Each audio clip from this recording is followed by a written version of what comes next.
कभी ना कभी हर पाप का हिसाब होता है, पर सवाल यह है, पाप का घड़ा आखिर कब भरता है? कितनी देर तक भगवान चुप रहते हैं और कब वो न्याय का दरवाजा खोलते हैं? आज की इस अद्भुत वीडियो में हम जानेंगे परम पूज्य परमहंसा योगानंदा की दृष्टि से इस गहरे रहस्य को जो 99% लोग नहीं जानते। अगर आपने कभी जीवन में कोई ऐसा सवाल खुद से पूछा है जो आपके अंदर तक झकझोर दे, तो ये वीडियो आपके लिए है। और कमेंट करके हमें जरूर बताएं कि आप भारत के किस शहर से ये वीडियो देख रहे हैं, क्योंकि हमें जानकर बेहद खुशी होगी कि देश के किन किन कोनों से हमारे साथ आत्मिक जुड़ाव हो रहा है। सिद्धांत 1। पाप का घड़ा भरने की शुरुआत मन के छोटे से विकार से होती है। हर बड़ा पाप एक छोटे विचार से जन्म लेता है और यही सबसे अनदेखा सत्य है जिसे अधिकतर लोग समझ नहीं पाते। जब कोई व्यक्ति पहली बार झूठ बोलता है, पहली बार किसी का हक छीनता है या पहली बार किसी का दिल दुखाता है, तब वो सोचता है कि ये कोई बड़ी बात नहीं, लेकिन आत्मा जानती है कि ये एक बीज है जो समय के साथ पेड़ बनेगा।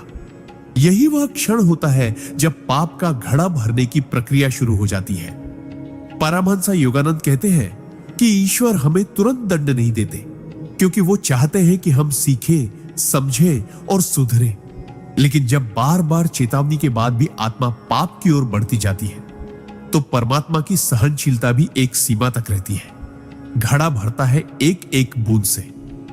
हर छल, हर स्वार्थ, हर लालच और हर असत्य की बूंद उस घड़े में जाती है। लोग अक्सर सोचते हैं कि मैं तो रोज ऐसा करता हूं, कुछ नहीं होता। लेकिन वे नहीं जानते कि ऊपर से कुछ दिखे या न दिखे, लेकिन आत्मा पर हर कर्म की छाप गहराई से बैठ जाती है। और एक दिन जब आखिरी बूंद गिरती है, तब न्याय की प्रचंड अग्नि भड़क उठती है। सिद्धांत 2। पाप के घड़े को भरने में समय लगता है, लेकिन उसका फटना पल भर में होता है। यह जीवन का सबसे रहस्यमय और अद्भुत नियम है कि हम जो भी गलत करते हैं उसका फल हमें तुरंत नहीं मिलता। यही कारण है कि मनुष्य अक्सर धोखा खा जाता है। वह सोचता है कि अगर अभी कोई विपत्ति नहीं आई तो शायद उसका पाप क्षमा हो गया या ईश्वर ने देखा ही नहीं। लेकिन वास्तव में परमात्मा हर कार्य का लेखा जोखा रखते हैं। बस वो धैर्य रखते हैं, क्योंकि उनका उद्देश्य दंड देना नहीं, आत्मा को सुधारना होता है। परमहंसा योगानंदा ने कहा था कि ब्रह्मांड की हर शक्ति हमें बार बार अवसर देती है कि हम पाप के मार्ग से लौट आए। लेकिन जब व्यक्ति चेतावनियों को अनसुना कर देता है, जब वो अपने घमंड, लालच और अहंकार में इतना अंधा हो जाता है कि उसे आत्मा की पुकार भी सुनाई नहीं देती, तब ईश्वर का धैर्य टूटता है और घड़ा जो सालों में भरता है वो एक ही क्षण में फट पड़ता है। परिणाम इतना भयंकर होता है कि वो व्यक्ति की पूरी जिंदगी हिला देता है। इसलिए जब जीवन में बार बार चेतावनी मिले तो उसे गंभीरता से लेना चाहिए, वरना पछताने का समय भी नहीं मिलेगा। सिद्धांत 3। पाप का घड़ा केवल बाहरी कर्मों से नहीं, बल्कि अंदर के विचारों से भी भरता है। अक्सर लोग यह मानते हैं कि जब तक उन्होंने किसी को नुकसान नहीं पहुंचाया, तब तक उन्होंने कोई पाप नहीं किया। लेकिन आध्यात्मिक दृष्टि से देखा जाए तो पाप केवल वह नहीं होता जो शरीर करता है, बल्कि वह भी होता है जो मन में जन्म लेता है। किसी के लिए ईर्ष्या पालना, किसी के लिए बुरा सोचना, मन ही मन किसी की असफलता की कामना करना, ये सब वो सूक्ष्म कर्म हैं जो धीरे धीरे आत्मा को कलुषित करते हैं और पाप के घड़े में अपना योगदान डालते हैं। परमहंसा योगानंदा कहते हैं कि आत्मा एक दर्पण की तरह होती है, जिसमें हमारे हर विचार की छवि उभरती है। यदि उस दर्पण पर लगातार नकारात्मकता की परछाइयां पड़ती रही, तो एक समय बाद वो धुंधला हो जाता है और व्यक्ति अपनी सच्चाई को देखना बंद कर देता है। यही वह स्थिति होती है जहां पाप भीतर ही भीतर अपना घर बना लेता है। समाज में भले ही हम सज्जन दिखे, लेकिन हमारे भीतर की नकारात्मकता ही असली घड़ा भर रही होती है। इसलिए बाहरी आचरण से ज्यादा जरूरी है आंतरिक शुद्धता, क्योंकि मनुष्य बाहर से नहीं, अंदर से गिरता है। सिद्धांत 4। जब पाप का घड़ा भरता है तो ईश्वर पहले संकेत देते हैं, दंड बाद में आता है। ईश्वर की न्याय व्यवस्था अत्यंत सूक्ष्म परंतु अत्यंत सटीक होती है। जब किसी व्यक्ति के जीवन में पाप का घड़ा धीरे धीरे भर रहा होता है तो परमात्मा कभी अचानक दंड नहीं देते। वे पहले चेतावनियां देते हैं, कभी किसी अपने के शब्दों से, कभी बार बार हो रही असफलताओं से, कभी बेमतलब की परेशानियों से और कभी मन के भीतर उठते बेचैन सवालों से।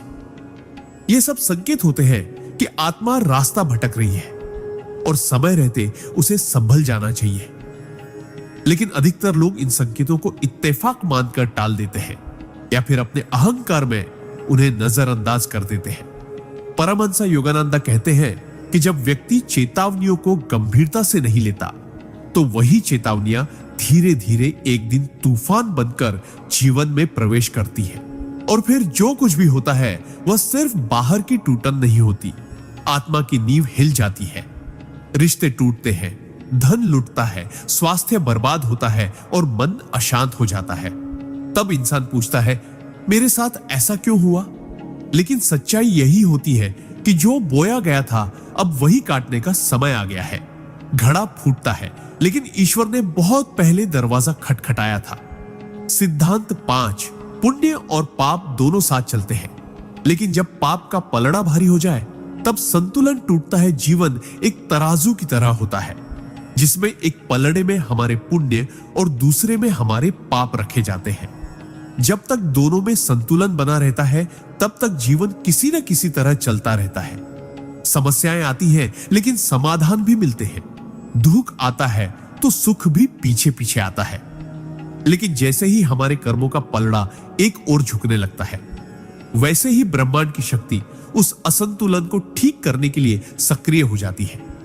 परमहंस योगानंद बताते हैं कि हर शुभ कार्य, हर सच्ची भावना, हर क्षमा, हर सेवा पुण्य का बीज बोती है, जबकि स्वार्थ, हर छल, हर अन्याय पाप के खेमे में जाता है। कई बार लोग सोचते हैं कि वे पूजा पाठ कर रहे हैं, दान दे रहे हैं तो शायद उनका पाप मिट जाएगा। लेकिन अगर वही व्यक्ति भीतर से कड़वा, झूठा, लालची और ईर्ष्यालु है तो पुण्य के ऊपर पाप का भार बढ़ता ही चला जाता है। एक समय आता है जब पुण्य का प्रभाव पाप की मात्रा के नीचे दब जाता है और तब वह घड़ी आती है जब जीवन का संतुलन टूटता है। और जब संतुलन टूटता है तो केवल शरीर नहीं, आत्मा तक कांप जाती है। सिद्धांत 6, जब पाप का घड़ा फूटता है तो व्यक्ति केवल वर्तमान नहीं, अपना भविष्य भी खो देता है। पाप के परिणाम केवल उतने समय तक सीमित नहीं रहते जितना हम सोचते हैं। जब घड़ा फूटता है तो उसका प्रभाव सिर्फ आज पर नहीं, आने वाले कल पर भी पड़ता है। परमहंस योगानंद कहते हैं कि जब आत्मा बार बार अधर्म के मार्ग पर चलती है तो वह न केवल अपने वर्तमान जीवन को दूषित करती है बल्कि अपने भविष्य के रास्तों को भी अंधकारमय बना लेती है। कभी कभी ऐसा होता है कि व्यक्ति को लगता है मुझे तो अभी तक कोई सजा नहीं मिली तो आगे भी सब ठीक ही रहेगा, लेकिन वह नहीं जानता कि उसका भाग्य धीरे धीरे उस दिशा में बह रहा है जहां से लौटना मुश्किल होगा। जब पाप का घड़ा फूटता है तो उसकी लहरें सिर्फ एक व्यक्ति को नहीं, उसके पूरे परिवार, उसकी पीढ़ियों और उसके कर्मों की श्रृंखला को प्रभावित करती है। रिश्तों में दरारें, करियर में विफलता, मानसिक अस्थिरता, आत्मविश्वास की कमी, ये सब पाप के विस्फोट से उपजी वे अदृश्य चिंगारियां होती हैं जो जीवन को भीतर ही भीतर जलाती रहती है। इसलिए पाप को छोटा समझकर नजरअंदाज करना स्वयं के भविष्य से खिलवाड़ करने जैसा है। जो आज बोया गया है वह कल पेड़ बनकर तुम्हारा रास्ता रोक सकता है। सिद्धांत 7, पाप के घड़े को भरने से रोकने का एकमात्र उपाय है आत्मचिंतन और सच्चा पश्चाताप। मनुष्य के जीवन में सबसे बड़ी त्रासदी यह है कि वह अपने पापों को तब तक नहीं देखता जब तक उसका जीवन संकट में नहीं आ जाता। लेकिन परमात्मा की व्यवस्था में एक बेहद दयालु मार्ग हमेशा खुला रहता है, वह है आत्मचिंतन और सच्चा पश्चाताप। परमहंस योगानंद ने कहा था कि ईश्वर उन आत्माओं को विशेष कृपा देते हैं जो स्वयं को आईने में देखकर स्वीकार करती है कि हां, मुझसे गलती हुई है। यह स्वीकार करना कि हमने किसी को दुख पहुंचाया, किसी को छल लिया, किसी के साथ अन्याय किया, यह आत्मा की परिपक्वता का सबसे ऊंचा चरण है। आत्मचिंतन वह रोशनी है जो भीतर के अंधकार को दूर करती है और पश्चाताप वह जल है जो पाप की आग को ठंडा करता है। जब व्यक्ति सच्चे मन से पश्चाताप करता है, बिना बहाने बनाए, बिना दूसरों को दोष दिए, तब पाप के घड़े की गति धीमी पड़ जाती है। वह घड़ा जो फूटने को था वह थम सकता है, क्योंकि ईश्वर को हमारे कर्म से ज्यादा हमारी भावना दिखाई देती है। इसलिए जो व्यक्ति हर दिन रात को आंखें बंद करके अपने कर्मों की समीक्षा करता है और जिनमें सुधार की ईमानदार चाह है, उनके पाप क्षीण हो जाते हैं और जीवन एक नई दिशा में मुड़ सकता है। सिद्धांत 8। पाप का घड़ा फूटने से पहले जीवन में आने लगती है विचित्र और अनकही परेशानियां के, जिन्हें समझना हर किसी के बस की बात नहीं होती। जब व्यक्ति लगातार अधर्म, अन्याय और अहंकार के रास्ते पर चलता है, तो उसका जीवन ऊपर से भले ही चमकता हुआ दिखे, लेकिन भीतर ही भीतर आत्मा अशांत होने लगती है। परमहंस योगानंद कहते हैं कि जब पाप का घड़ा भरने की कगार पर होता है, तो ब्रह्मांड एक रहस्यमयी भाषा में हमें चेताने लगता है। अचानक काम बिगड़ने लगते हैं। जिन लोगों पर सबसे ज्यादा भरोसा था, वही धोखा देने लगते हैं। शरीर बीमारियों की चपेट में आने लगता है। नींद गायब हो जाती है और मन हमेशा बेचैनी से भरा रहता है। बाहर से कुछ समझ नहीं आता, लेकिन भीतर से जैसे कुछ चिल्ला चिल्ला कर कह रहा हो, रुक जा, अब भी समय है। पर हम इन संकेतों को इत्तेफाक समझकर आगे बढ़ते रहते हैं। दरअसल ये सब उस पाप के भार का परिणाम होते हैं जो अब आत्मा को ढोना भारी लगने लगा है। पाप कभी अचानक फल नहीं देता, वो अंदर ही अंदर उबाल लेता है और ये उबाल जीवन के हर कोने में हलचल मचाने लगता है। ये वही क्षण होता है जब अगर इंसान सजग हो जाए तो बहुत कुछ टल सकता है, लेकिन जो इन संकेतों को नजरअंदाज करता है, उसके लिए फिर पछतावे के अलावा कुछ नहीं बचता। सिद्धांत 9। पाप का घड़ा तभी फूटता है जब आत्मा चेतना खो बैठती है और विवेक पूरी तरह दब जाता है। मनुष्य का सबसे बड़ा रक्षक उसका विवेक होता है। वही आंतरिक आवाज जो हर गलत कदम से पहले उसे रोकने की कोशिश करती है। लेकिन जब कोई व्यक्ति लगातार उस आवाज को अनसुना करता है, जब वह अपने भीतर की सच्चाई को झुठलाना शुरू कर देता है, तब धीरे धीरे उसकी आत्मा की चेतना मरने लगती है। परमहंस योगानंद कहते हैं कि पाप का घड़ा सिर्फ बाहरी कर्मों से नहीं, बल्कि चेतना के पतन से फूटता है। प्रारंभ में व्यक्ति को अपराध बोध होता है, आत्मग्लानि होती है, लेकिन जैसे जैसे वह अपने गलत कार्यों को सही ठहराने लगता है, सब ऐसा करते हैं, मेरे पास और कोई विकल्प नहीं था, यह वक्त की मजबूरी थी, वैसे वैसे उसका विवेक दबता जाता है। और जब विवेक पूरी तरह दब जाता है, तब पाप सहज लगने लगता है। वह तब घृणा नहीं करता अपने अधर्म से, बल्कि गर्व करने लगता है। और यही आत्मा का पतन आरंभ हो जाता है। यही वह चरम बिंदु है जहां पाप का घड़ा फूटता है, क्योंकि अब आत्मा के पास चेतावनी सुनने की शक्ति ही नहीं बचती। परिणाम इतना विनाशकारी होता है कि व्यक्ति को वर्षों लग जाते हैं खुद को फिर से जोड़ने में, अगर वो जुड़ पाए तो। इसलिए आत्मा की आवाज को मरने मत दो, क्योंकि जहां विवेक समाप्त होता है, वहीं से विनाश शुरू हो जाता है। सिद्धांत 10। पाप का घड़ा एक दिन में नहीं भरता। ये छोटे छोटे समझौते, झूठे तर्कों और आत्मा के साथ हुए सौदों से भरता है। हर व्यक्ति जन्म से बुरा नहीं होता। हर आत्मा भीतर से निर्मल, शुद्ध और ईश्वर के अंश जैसी होती है। लेकिन जैसे जैसे जीवन की परिस्थितियां आती हैं और जब व्यक्ति सही और गलत के बीच फंसता है, तो कई बार वह थोड़ा समझौता कर लेता है। बस यही से पाप के घड़े की पहली बूंद टपकती है। परमहंस योगानंद कहते हैं कि पाप का सबसे बड़ा दरवाजा तर्क होता है। जब हम अपने गलत कामों को सही साबित करने के लिए बुद्धि का उपयोग करने लगते हैं। मैंने चोरी की क्योंकि मेरे पास कोई रास्ता नहीं था। मैंने धोखा दिया क्योंकि सब यही कर रहे हैं। मैंने झूठ बोला क्योंकि सच्चाई से काम नहीं चलता। ये सब छोटे छोटे सौदे होते हैं जो हम अपनी आत्मा के साथ करते हैं।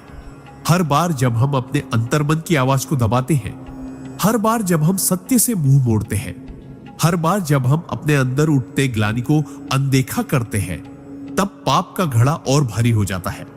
लोग सोचते हैं कि पाप केवल बड़े अपराध है, लेकिन सच्चाई यह है कि घड़ा उन्हीं छोटे पापों से भरता है जो हमने कभी गंभीरता से नहीं लिया।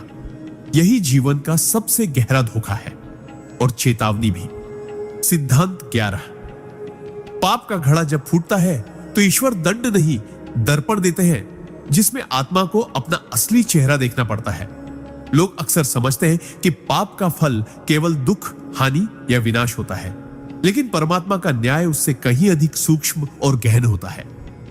परमहंस योगानंद कहते हैं कि जब पाप का घड़ा फूटता है तो ईश्वर हमें केवल सजा नहीं देते, वे हमें हमारे कर्मों का एक ऐसा दर्पण थमा देते हैं जिसमें हमें स्वयं की आत्मा का वह कुरूप चेहरा दिखाई देता है जिससे हम सालों से भाग रहे थे। यही दर्पण सबसे बड़ा दंड होता है। जब कोई व्यक्ति जीवन में असफलता, अपमान, अकेलापन या मानसिक पीड़ा झेलता है, तब वह बाहर की दुनिया को दोष देता है। लेकिन जब वह कुछ क्षणों के लिए चुपचाप बैठता है तो भीतर से एक आवाज आती है, जो तू आज भोग रहा है वह तेरे ही कर्मों का प्रतिबिंब है। यह आत्म साक्षात्कार ही वह क्षण होता है जहां आत्मा फूटती है, आंखों से आंसू बहते हैं और व्यक्ति पहली बार स्वयं को ईमानदारी से देखता है। यही वह मोड़ होता है जहां से पुनर्जन्म संभव है।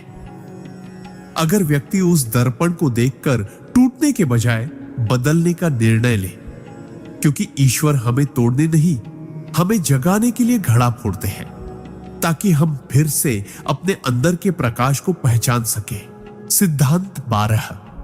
जब पाप का घड़ा फूटता है तब जीवन में वही लोग सबसे पहले दूर होने लगते हैं जिनके लिए हम सब कुछ करते आए थे। जब जीवन में संकट आता है तो हम सोचते हैं कि हमारे अपने साथ खड़े रहेंगे, लेकिन जब पाप का घड़ा फूटता है तो सबसे पहला आघात उन्हीं रिश्तों पर पड़ता है जिन्हें हमने जीवन का आधार माना था। परमहंस योगानंद कहते हैं कि जब आत्मा पर पापों का भार बढ़ता है तो उसके चारों ओर की ऊर्जा बदल जाती है, और यह ऊर्जा सबसे पहले उन लोगों को प्रभावित करती है जो हमारे सबसे करीब होते हैं, जिनके लिए हमने त्याग किए, जिनके लिए मेहनत की, जिनके लिए अपने उसूलों से समझौते किए। वही लोग अचानक दूर होने लगते हैं। कभी वे नाराज हो जाते हैं, कभी वे हमसे कटने लगते हैं, कभी वे हमें गलत समझने लगते हैं और हम भीतर ही भीतर टूटने लगते हैं, क्योंकि हमें लगता है कि हमारे प्रेम और त्याग की कोई कीमत ही नहीं रही। लेकिन असल में यह परमात्मा का संकेत होता है कि अब समय आ गया है भीतर झांकने का। रिश्तों का टूटना केवल भावनात्मक आघात नहीं होता, बल्कि वह एक दर्पण होता है जो यह दिखाता है कि हमने अपने कर्मों से किस प्रकार अपनी दुनिया को स्वयं तोड़ा है। यह बहुत पीड़ादायक होता है, लेकिन यही वह क्षण होता है जहां आत्मा अपने घावों को पहचानती है और सच्चे परिवर्तन की ओर पहला कदम बढ़ाती है। सिद्धांत 13। जब पाप का घड़ा फूटता है तब इंसान की पहचान, प्रतिष्ठा और सम्मान सबसे पहले चूर चूर हो जाते हैं। किसी भी व्यक्ति की सबसे कीमती पूंजी उसका नाम, उसकी पहचान और समाज में उसका सम्मान होता है।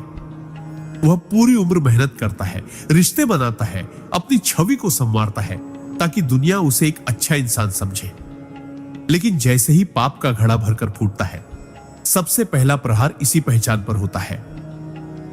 परमहंस योगानंद कहते हैं कि जब कोई आत्मा बार बार अपने अंतर्मन की सच्चाई को दबाकर बाहर से सज्जनता का आवरण ओढ़कर पाप करता है, तब एक समय आता है जब ब्रह्मांड उस पर से नकाब हटा देता है।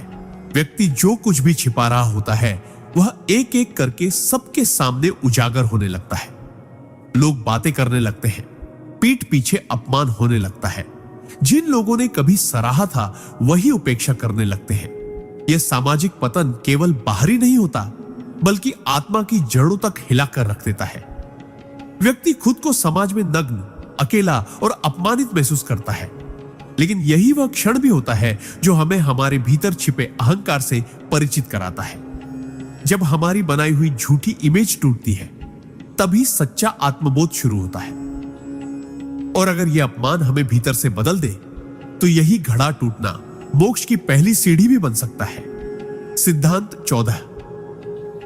पाप का घड़ा तब भी भरता रहता है जब हम दूसरों के साथ नहीं, स्वयं के साथ छल करते हैं। अधिकतर लोग पाप को केवल दूसरों को हानि पहुंचाने से जोड़ते हैं। जैसे किसी को धोखा देना, झूठ बोलना, अपमान करना या अन्याय करना। लेकिन आध्यात्मिक दृष्टि से देखा जाए तो सबसे गहरा पाप तब जन्म लेता है जब हम अपने ही अंतर्मन के साथ छल करते हैं। जब हम जानते हैं कि क्या सही है, फिर भी जानबूझकर गलत का चयन करते हैं। जब आत्मा की आवाज बार बार कहती है कि यह मार्ग तुम्हारे लिए नहीं है, फिर भी हम लोभ, अहंकार या भय के कारण वही मार्ग अपनाते हैं। तब हर बार हमारी आत्मा एक चोट खाती है और हर चोट पाप के घड़े में एक नई दरार बनाती है। परमहंस योगानंद कहते हैं कि आत्मा का सबसे बड़ा अपराध तब होता है जब हम अपनी सच्चाई से मुंह मोड़ लेते हैं। दुनिया चाहे कुछ ना जाने, लेकिन आत्मा सब जानती है। और जब हम अपने ही सत्य को दबाकर एक झूठा जीवन जीते हैं, तो वह झूठ धीरे धीरे हमें भीतर से खोखला कर देता है। यही खोखलापन एक दिन इतना बढ़ जाता है कि बाहर सब कुछ सामान्य दिखते हुए भी भीतर का घड़ा टूट जाता है और तब जीवन में सब कुछ बिखर जाता है। इसलिए याद रखो, अपने आप से झूठ बोलना केवल एक आदत नहीं, आत्मघात होता है और यही सबसे घातक पाप बन जाता है। सिद्धांत 15। जब पाप का घड़ा फूटता है, तब मनुष्य को बाहर से नहीं, अंदर से खालीपन और अर्थहीनता निगलने लगती है। जीवन में सबसे बड़ी पीड़ा वह नहीं होती जो बाहर दिखती है, बल्कि वह होती है जो भीतर चुपचाप चलती रहती है, बिना किसी को बताए, बिना किसी आवाज के। परमहंस योगानंद कहते हैं कि जब आत्मा पर पापों का बोझ बहुत अधिक हो जाता है और घड़ा फूटता है, तब व्यक्ति को सबसे पहले अपने ही जीवन का कोई अर्थ नहीं समझ आता। अचानक सब कुछ बेकार लगने लगता है। वो घर, वो परिवार, वो काम, वो सफलता, जिनके लिए उसने रात दिन एक कर दिए थे। बाहर से सब कुछ पहले जैसा होता है, लेकिन भीतर से जैसे कोई दीवार गिर जाती है और आत्मा अंधकार में डूबने लगती है। यह वही स्थिति होती है जहां व्यक्ति हंसते हुए भी रोने लगता है, बोलते हुए भी चुप रहता है, भीड़ में होते हुए भी अकेला महसूस करता है। यह आत्मिक खालीपन पापों की परछायां होती है जो आत्मा को जकड़ लेती है। यह घुटन, यह बेचैनी, यह अनजाना डर, यह सब संकेत है कि जीवन अब उस मोड़ पर आ गया है जहां आत्मा ने चेतना की पुकार को अनसुना किया है। और तब यह घड़ा फूटने का नहीं, आत्मा के खोने का आरंभ होता है। यही सबसे गहरी सजा होती है, जब जीवन जिया तो जा रहा होता है, लेकिन उसमें कोई भाव, कोई रोशनी, कोई उद्देश्य नहीं बचता। सिद्धांत 16। पाप का घड़ा तब तेजी से भरता है जब व्यक्ति अपने कर्मों की जिम्मेदारी दूसरों पर डालने लगता है। मनुष्य जब तक अपने जीवन की परिस्थितियों के लिए दूसरों को दोष देता रहता है, तब तक वह अपने भीतर झांकने का साहस नहीं करता। यही आत्म अस्वीकृति पापों को और गहरा बना देती है। परमहंस योगानंद कहते हैं कि जिस क्षण हम अपनी गलती को स्वीकार करने के बजाय उसे किसी और के सिर पर डालते हैं, चाहे वह माता पिता हो, समाज हो, हालात हो या फिर भगवान स्वयं, उसी क्षण आत्मा के ऊपर एक नया बोझ चढ़ता है। हम कहते हैं, अगर उन्होंने ऐसा न किया होता तो मैं ऐसा न करता, मेरे पास कोई विकल्प नहीं था, यह सब मेरी किस्मत की गलती है। ऐसे झूठे तर्क आत्मा को कमजोर बनाते हैं और हमारी आंतरिक शक्ति धीरे धीरे मरने लगती है। जब व्यक्ति अपनी जिम्मेदारी से भागता है, तब वह अपने ही हाथों से अपने पाप के घड़े में और जल भरता है और एक दिन वह घड़ा फूटता है। लेकिन तब भी वह समझ नहीं पाता कि असली कारण बाहर नहीं, भीतर था। यही कारण है कि ऐसे लोग बार बार एक ही गलतियां दोहराते हैं और जीवन में पीड़ा का अंत नहीं होता, क्योंकि जब तक हम अपने कर्मों का उत्तरदायित्व नहीं लेते, तब तक सुधार असंभव है और तब तक घड़ा भरता ही रहेगा, अंततः अपने विनाश के साथ। सिद्धांत 17। पाप का घड़ा उस दिन सबसे तेज भरता है जब व्यक्ति जानबूझकर सत्य को अनदेखा करता है और झूठ को स्वीकार कर लेता है। हर इंसान के जीवन में ऐसे क्षण आते हैं जब वह स्पष्ट रूप से जानता है कि कौन सा रास्ता सही है और कौन सा गलत। उसका अंतर्मन पूरी ईमानदारी से उसे दिशा देता है। लेकिन जब वह केवल सुविधा, लाभ, डर या सामाजिक दबाव के कारण सच को दरकिनार कर देता है और झूठ का साथ देता है, तो वही क्षण पाप के घड़े को सबसे ज्यादा भरता है। परमहंस योगानंद कहते हैं कि जब व्यक्ति जानकर भी अंधकार को चुनता है, तब उसका कर्म सबसे भारी होता है, क्योंकि वह केवल एक गलती नहीं करता, वह आत्मा की चेतना को दबाने का प्रयास करता है।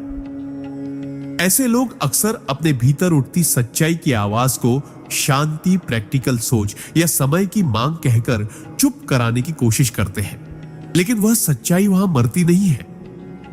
वह चुपचाप बैठकर देखती है कि कब तक यह आत्मा छल करती रहेगी, और फिर एक दिन जब झूठ की नींव पर खड़ी दुनिया ढहती है, तो व्यक्ति को समझ आता है कि उसका सबसे बड़ा पाप किसी को धोखा देना नहीं था, बल्कि अपने अंदर के सत्य को दबाना था।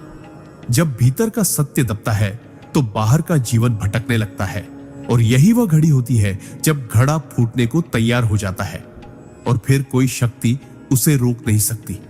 सिद्धांत 18। पाप का घड़ा तब भी भरता है जब व्यक्ति मौन रहकर अधर्म का समर्थन करता है, क्योंकि चुप्पी भी एक कर्म है। बहुत से लोग सोचते हैं कि अगर उन्होंने कोई अन्याय नहीं किया, किसी को नुकसान नहीं पहुंचाया, तो वे पाप के भागीदार नहीं हैं। लेकिन आध्यात्मिक दृष्टि से यह सबसे बड़ा भ्रम है। परमहंस योगानंदा कहते हैं कि जब व्यक्ति किसी अधर्म, अन्याय या गलत कर्म को अपनी आंखों से देखता है और फिर भी चुप रहता है, तब उसकी चुप्पी भी एक सक्रिय कर्म बन जाती है, जो पाप के घड़े में एक और बूंद जोड़ती है। क्योंकि मौन केवल शब्दों की अनुपस्थिति नहीं है, यह एक स्थिति है जहां आत्मा ने सत्य के पक्ष में खड़े होने से इनकार कर दिया है। हम बहाने बनाते हैं, मुझे क्या लेना देना, मेरे बोलने से क्या फर्क पड़ेगा, मेरे चुप रहने से किसी का भला हो जाए। लेकिन यह आत्मा का पलायन है। जब सत्य के समय हम मौन हो जाते हैं, तब हम असत्य को स्थान दे रहे होते हैं, और यही मौन धीरे धीरे आत्मा की शक्ति को क्षीण करता है, विवेक को दबाता है, और अंततः हमारे पापों की गति को बढ़ा देता है। इसीलिए याद रखो, अधर्म के समय चुप रहना भी अधर्म के पक्ष में खड़े होना है। यह पाप उतना ही भारी होता है जितना कि स्वयं अन्याय करना, और जब घड़ा फूटता है तब ब्रह्मांड उस चुप्पी की कीमत भी ब्याज सहित वसूलता है। सिद्धांत 19। पाप का घड़ा केवल इस जन्म के कर्मों से नहीं, पिछले जन्मों के अधूरे कर्मों और संस्कारों से भी भरता है। हम अक्सर ये सोचते हैं कि जीवन में जो कुछ भी हमारे साथ हो रहा है वह केवल इस जन्म के कर्मों का परिणाम है, लेकिन आध्यात्मिक शास्त्रों और महापुरुषों की वाणी इस विचार को अधूरा मानती है। परमहंस योगानंदा स्पष्ट रूप से कहते हैं कि आत्मा एक लंबी यात्रा पर होती है, और हर जन्म में वह जो भी कर्म करती है, वे कर्म उसके सूक्ष्म शरीर में छप जाते हैं, जिन्हें संस्कार कहा जाता है। ये संस्कार अगला जीवन निर्धारित करते हैं और हमारे वर्तमान जीवन के अनुभवों को भी गहराई से प्रभावित करते हैं। कई बार हमें ऐसा लगता है कि हमने कोई पाप नहीं किया, फिर भी जीवन में दुख, कष्ट और बार बार बाधाएं क्यों आ रही है? इसका कारण वही पुराने जन्मों के अधूरे या भारी कर्म होते हैं, जिनकी गूंज अब सुनाई दे रही होती है। पाप का घड़ा अचानक नहीं फूटता, वह कई जन्मों की अधूरी कहानियों और दबे हुए अपराध बोध से भरता है। जब यह घड़ा फटता है तो हमें केवल इस जीवन की नहीं, कई जीवनों की जिम्मेदारी उठानी पड़ती है। इसलिए आत्मा को बार बार शुद्ध करना, ध्यान, सेवा और आत्ममंथन के माध्यम से अपने संस्कारों को हल्का करना ही सच्चा प्रायश्चित है। यही जीवन को मुक्ति की ओर ले जाने वाला मार्ग है। सिद्धांत 20। पाप का घड़ा फूटने से पहले व्यक्ति को बार बार जीवन में सब कुछ होते हुए भी खालीपन का अनुभव होने लगता है। यह अनुभव हर उस आत्मा को आता है जो भीतर से पापों के भार से दब रही होती है, परंतु बाहर से सब कुछ सामान्य दिखाने की कोशिश करती है। परमहंस योगानंदा कहते हैं कि आत्मा जब बार बार अपने सच्चे मार्ग से भटकती है और पाप के रास्ते पर अनजाने या जानबूझकर चलती है, तो एक समय आता है जब भौतिक सफलता, रिश्ते, संपत्ति, यश, सब कुछ होते हुए भी व्यक्ति को अपने जीवन में कोई आनंद नहीं मिलता। वह हंसता है पर भीतर रोता है, वह सबके बीच होता है पर भीतर खुद से कटा हुआ महसूस करता है। यह वह सूक्ष्म संकेत होता है कि आत्मा और उसकी सच्चाई के बीच की दूरी अब बहुत ज्यादा हो चुकी है। यह भावनात्मक खालीपन ही वह चेतावनी है जिसे अधिकतर लोग नजरअंदाज कर देते हैं और समझते हैं कि शायद उन्हें कुछ नया चाहिए, कोई चेंज चाहिए। पर असल में उन्हें भीतर झांकने की जरूरत होती है। जब आत्मा पापों के भार से थकने लगती है, तब वह इस रूप में संकेत देती है। अगर व्यक्ति समय रहते चेत जाए तो परिवर्तन संभव है, अन्यथा यही अंतहीन खालीपन एक दिन घड़े की अंतिम बूंद बनकर टूट जाता है और फिर जीवन में ऐसी दरारें बनती हैं जिन्हें भरने में कई जन्म लग सकते हैं। सिद्धांत 21। पाप का घड़ा तब और तीव्रता से भरने लगता है जब व्यक्ति अपने कर्मों के परिणाम को मजाक समझने लगता है। कर्म का सिद्धांत जितना सरल है उतना ही गहरा और अटल भी। लेकिन जब व्यक्ति बार बार अपने गलत कर्मों के बाद भी तुरंत परिणाम न देखकर यह मान बैठता है कि कुछ नहीं होगा, मैं बच गया, या कर्म और पाप ये सब तो बातें हैं, तब वह अज्ञान नहीं अहंकार की अवस्था में प्रवेश कर चुका होता है। परमहंस योगानंदा चेताते हैं कि जब आत्मा न्याय के सिद्धांत का उपहास करने लगे, तब वह परमात्मा की सबसे दयालु व्यवस्था को चुनौती दे रही होती है और यह चुनौती बहुत महंगी पड़ती है। व्यक्ति धीरे धीरे उन सीमाओं को लांघने लगता है जिन्हें ईश्वर ने चेतना की रक्षा के लिए बनाया था। वह जानबूझकर अधर्म करने लगता है क्योंकि उसे लगता है कि परिणाम तो दिख ही नहीं रहा। लेकिन कर्म का लेखा जोखा दृश्य नहीं, अदृश्य स्तर पर चलता है और जब हिसाब होता है तो वह ब्याज सहित होता है। पाप का घड़ा तभी नहीं फूटता जब आप गलती करते हैं, वह तब फूटता है जब आप गलती पर गर्व करने लगते हैं। यही गर्व, यही मजाक उड़ाना ईश्वरीय न्याय को सीधी चुनौती है और जब उत्तर आता है तो वह सिर्फ दंड नहीं होता, वह आत्मा की सबसे गहरी पुकार बन जाता है जिसे न कोई सुन पाता है न समझ पाता है। इसीलिए जब भी कोई व्यक्ति अपने कर्मों के परिणाम को मजाक में लेने लगे, समझ लो कि अब घड़ा भरने की गति दुगनी हो चुकी है। सिद्धांत 23। पाप का घड़ा तब सबसे भयंकर रूप में फूटता है जब व्यक्ति आध्यात्मिक ज्ञान होने के बावजूद भी पाप करता है। कर्म केवल कार्य का नहीं, चेतना का भी हिसाब रखता है। जब कोई व्यक्ति अज्ञानी होता है और भूलवश कोई पाप कर बैठता है, तो ब्रह्मांड उसके साथ दया का व्यवहार करता है क्योंकि उसकी आत्मा अब भी सीखने के मार्ग पर है। लेकिन जब कोई व्यक्ति शास्त्रों को जानता है, उपदेश सुन चुका है, साधना कर चुका है और फिर भी जानबूझकर पाप करता है, तब उसका पाप 100 गुना बढ़ जाता है। परमहंस योगानंदा कहते हैं कि आध्यात्मिक ज्ञान केवल सम्मान का कारण नहीं, उत्तरदायित्व का भार भी होता है। जो जानता है उससे अपेक्षा भी अधिक होती है। जब वह सत्य को पहचानने के बावजूद असत्य का मार्ग चुनता है, तब उसकी आत्मा पर दोहरा बोझ पड़ता है, एक तो कर्म का, दूसरा विवेक को दबाने का। ऐसे व्यक्तियों के लिए जब घड़ा फूटता है तो उसका प्रभाव केवल बाह्य जीवन तक सीमित नहीं रहता, वह आत्मा की जड़ों को हिलाकर रख देता है। साधना निष्प्रभ हो जाती है, शांति चली जाती है और भीतर ऐसी व्यथा जन्म लेती है जिसका कोई नाम नहीं होता। यह पीड़ा इसलिए भी अधिक होती है क्योंकि आत्मा जानती है कि उसने ईश्वर के दिए ज्ञान का अपमान किया है और यही अपमान ब्रह्मांड को मौन नहीं रहने देता। घड़ा फटता है और व्यक्ति को उस स्थिति में ला खड़ा करता है जहां उसे स्वयं से नजर मिलाना भी कठिन हो जाता है। यही चेतावनी है कि ज्ञान के साथ खेलना आग से खेलने के समान है, जो जलाता नहीं भस्म कर देता है। सिद्धांत 24। पाप का घड़ा तब सबसे गहराई से भरता है जब व्यक्ति अपने अहंकार में खुद को ही ईश्वर से बड़ा समझने लगता है। मनुष्य का पतन तब शुरू नहीं होता जब वह कोई पाप करता है, बल्कि तब होता है जब वह यह मानने लगता है कि वह जो भी कर रहा है वह सही है और उसे कोई देख नहीं रहा, कोई रोक नहीं सकता। यही वह अवस्था होती है जहां उसका अहंकार इतना बढ़ जाता है कि वह स्वयं को ही ईश्वर से श्रेष्ठ मानने लगता है। परमहंस योगानंदा कहते हैं कि जब व्यक्ति को यह भ्रम होने लगे कि उसके कर्मों का कोई परिणाम नहीं, कि वह सब कुछ जानता है और उसके निर्णय ही अंतिम है, तब उसका पाप केवल कर्म नहीं रह जाता, वह आत्मिक विद्रोह बन जाता है और यह विद्रोह ब्रह्मांड की सबसे संतुलित व्यवस्था को सीधी चुनौती देता है।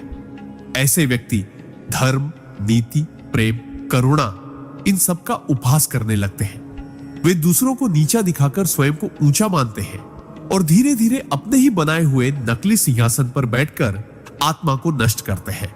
लेकिन ईश्वर मौन रहते हैं, क्योंकि वे चाहते हैं कि व्यक्ति स्वयं उस अहंकार की ऊंचाई से गिरे और तब उसे समझ आए कि वह कितना खोखला हो चुका है। जब घड़ा फूटता है तो केवल दुख नहीं आता, पूरा जीवन चकनाचूर हो जाता है। यह वह प्रहार होता है जहां अहंकार राख बन जाता है और आत्मा पहली बार नम्र होकर सिर झुकाती है। यही वह क्षण होता है जहां विनाश की राख से पुनर्जन्म की चिंगारी जन्म ले सकती है, यदि व्यक्ति सच्चाई को स्वीकार कर पाए। सिद्धांत 25। पाप का घड़ा तब भी भरता रहता है जब व्यक्ति दूसरों की गलतियों पर तो कठोर होता है, लेकिन अपनी गलतियों को नजरअंदाज करता है। अहंकार का सबसे छिपा और खतरनाक रूप तब सामने आता है जब व्यक्ति दूसरों के पापों को देखकर उन्हें नीचा दिखाता है, ताना मारता है, उन्हें सुधारने की बात करता है, लेकिन अपने ही भीतर के दोषों को या तो स्वीकार नहीं करता या उन्हें छोटा समझकर टाल देता है। परमहंस योगानंद कहते हैं कि आत्मा का असली विकास तब शुरू होता है जब व्यक्ति अपनी कमियों को देखने का साहस करता है, न कि दूसरों की निंदा में समय बिताता है। लेकिन अधिकतर लोग उल्टा करते हैं, वे स्वयं को सही और बाकी सबको गलत मानने लगते हैं। यह आत्म अंधापन ही वह भाव है जो पाप के घड़े को चुपचाप भरता रहता है।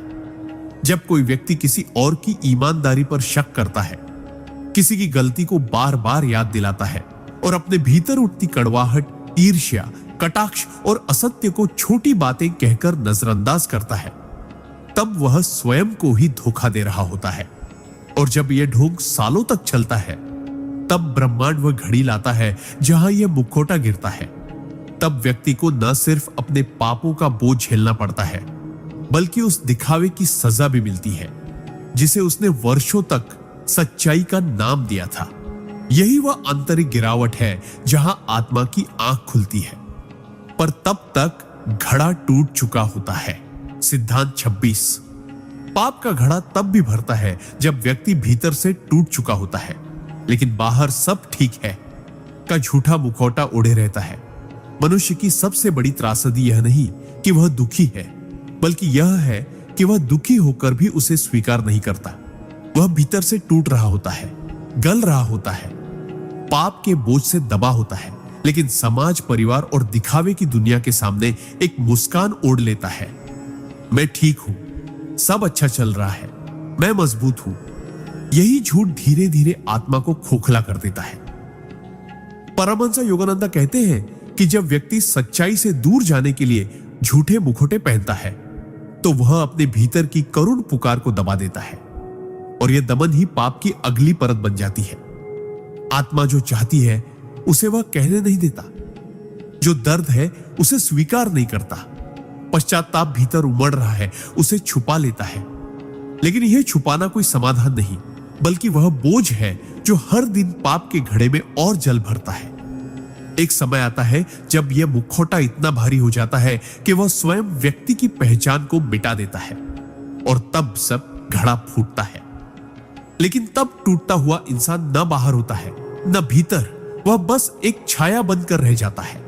इसलिए सच्चाई से भागो मत, क्योंकि स्वीकार करना ही मुक्ति की पहली सीढ़ी है, वरना घड़ा तब टूटेगा जब तुम खुद को खो चुके होगे। सिद्धांत 27। पाप का घड़ा तब भी भरता है जब व्यक्ति बार बार वही गलतियां और दोहराता है जिनके लिए उसने पहले ही पश्चाताप किया था। पश्चाताप तब सार्थक होता है जब उसके बाद परिवर्तन आता है। लेकिन अगर कोई व्यक्ति रोकर, ईश्वर से माफी मांगकर, अपने किए गए पापों का पछतावा करके भी दोबारा उसी रास्ते पर लौट जाता है, तो वह पश्चाताप नहीं बल्कि आत्मा के साथ किया गया सबसे बड़ा धोखा होता है। परमहंस योगानंद कहते हैं कि सच्चे पश्चाताप की पहचान यह नहीं कि व्यक्ति ने कितना रोया, बल्कि यह है कि उसने कितना खुद को बदला।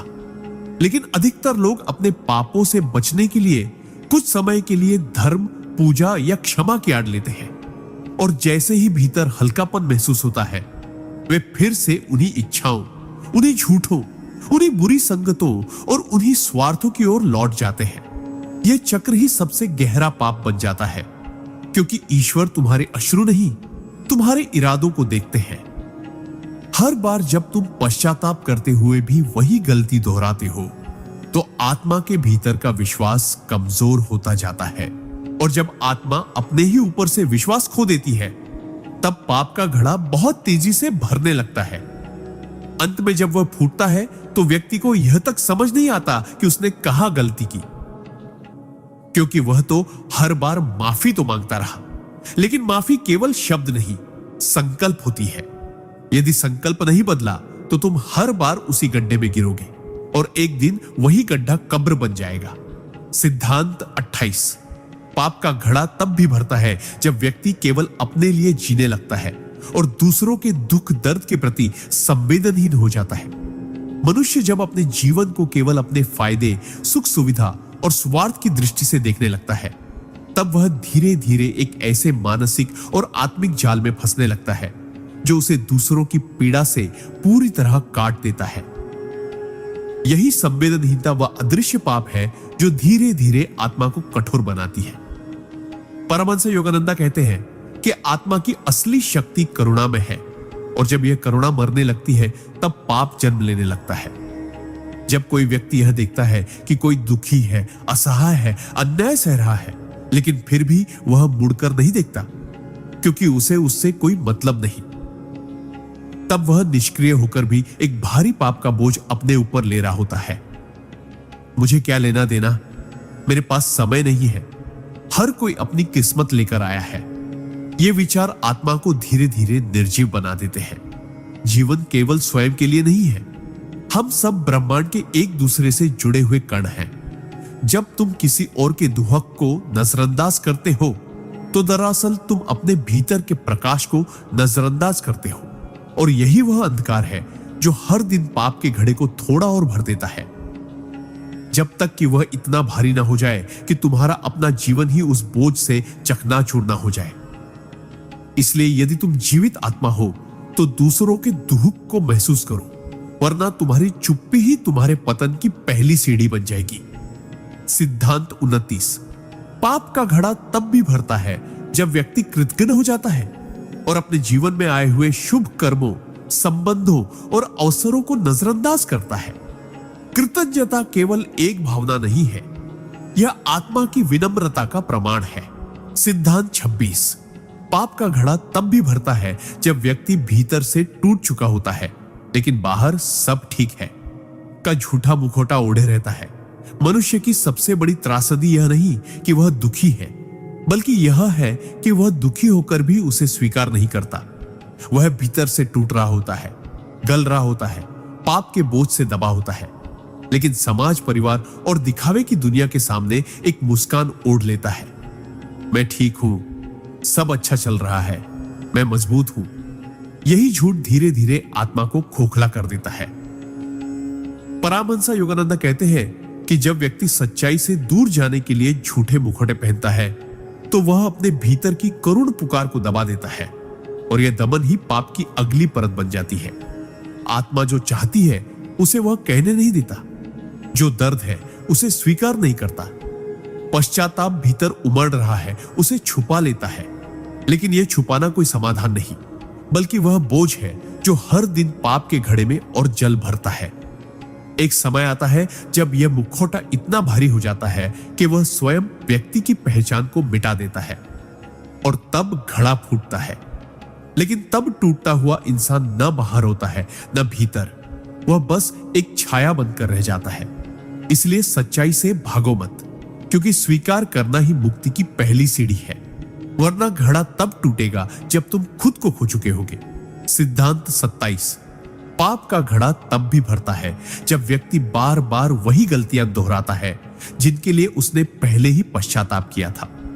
पश्चाताप तब सार्थक होता है जब उसके बाद परिवर्तन आता है। लेकिन अगर कोई व्यक्ति रोकर, ईश्वर से माफी मांगकर, अपने किए गए पापों का पछतावा करके भी दोबारा उसी रास्ते पर लौट जाता है, तो वह पश्चाताप नहीं बल्कि आत्मा के साथ किया गया सबसे बड़ा धोखा होता है। परमहंस योगानंदा कहते हैं कि सच्चे पश्चाताप की पहचान यह नहीं कि व्यक्ति ने कितना रोया, बल्कि यह है कि उसने कितना खुद को बदला।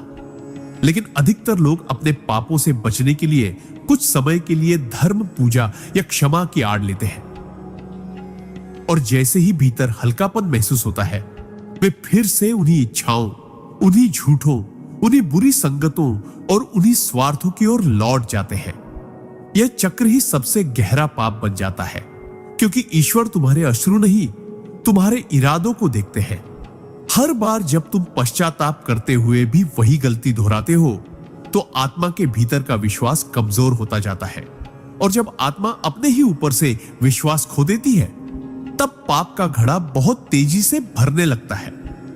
अंत में जब वह फूटता है, तो व्यक्ति को यह तक समझ नहीं आता कि उसने कहां गलती की, क्योंकि वह तो हर बार माफी तो मांगता रहा, लेकिन माफी केवल शब्द नहीं, संकल्प होती है। यदि संकल्प नहीं बदला, तो तुम हर बार उसी गड्ढे में गिरोगे, और एक दिन वही गड्ढा कब्र बन जाएगा। सिद्धांत 28। पाप का घड़ा तब भी भरता है जब व्यक्ति केवल अपने लिए जीने लगता है और दूसरों के दुख दर्द के प्रति संवेदनहीन हो जाता है।